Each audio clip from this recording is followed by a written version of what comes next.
after World War I and then increasingly after World War II, Milwaukee's black population went from very low, maybe about a few thousand people, up to nearly 100,000 in the span of a really short period of time. You had droves of African American families moving up to the north, in particular Milwaukee, for opportunity.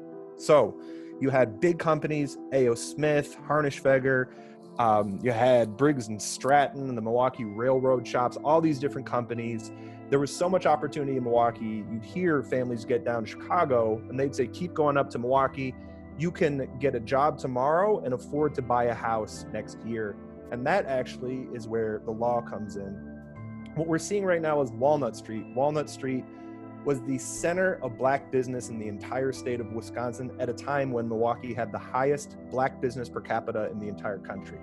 Milwaukee had one of the wealthiest black communities in the entire country in the 60s. And I'm going to say that again because I don't think I heard that in my entire life until the last few years. Milwaukee had one of the wealthiest, most prosperous black communities in the entire country in the 60s. So Walnut Street demonstrates it. There was all kinds of culture happening there. There were professionals that were thriving on Walnut Street. There was a big black middle class in Milwaukee, yet here is what they ran into. Folks could afford to buy homes, but they were systematically denied the opportunity to buy homes. They were also systematically denied the opportunity to rent in any neighborhood. Milwaukee's black community was concentrated in a small part of town, and because no one could own their property, oftentimes there were slumlords who refused to make improvements or even just maintain the homes in which black people lived. This map, what you're seeing, can someone in the chat tell me, what does this show us? What is this map an illustration of?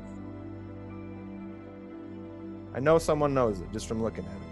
Absolutely. So this is housing restrictions kind of as a secondary piece. It manifested in housing restrictions. This is a redlining map. So all the neighborhoods that you see that are red here are ones where insurance companies, banks, anyone creating a financial product were told not to do business because it was hazardous. And give me one guess in the chat. Who do you think lived in these red neighborhoods? African Americans for sure. Also Milwaukee's burgeoning Latino population as well.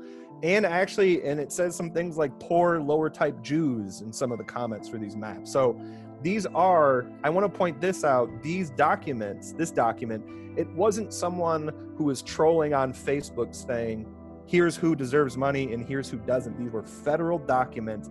Encoded and written into them were racism and racist policy. So this is the definition of institutional racism. Speaking of which, this is another thing. Does anybody know the name? It actually kind of has the name or what we've come to call these things. In the chat, someone tell me what we call these things. Sundown towns, yes, this is sort of one of the artifacts of what came to be sundown towns. So covenants, that's exactly right. This is just one example.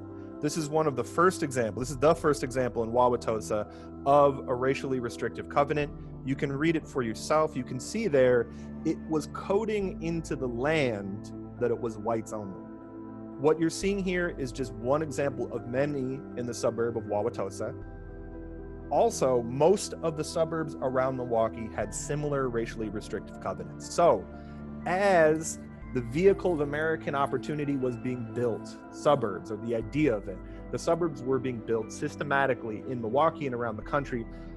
Black folks were told, you cannot buy here, you do not belong here, and not just informally, it was formally put into the land. So when we talk about changing the law in Milwaukee, Wisconsin, the law that was meant to be changed, you had a powerful black community who could afford to buy homes, who could afford housing stock to build their own, et cetera, but they were being locked out of it, and that caused an immense amount of frustration and consternation.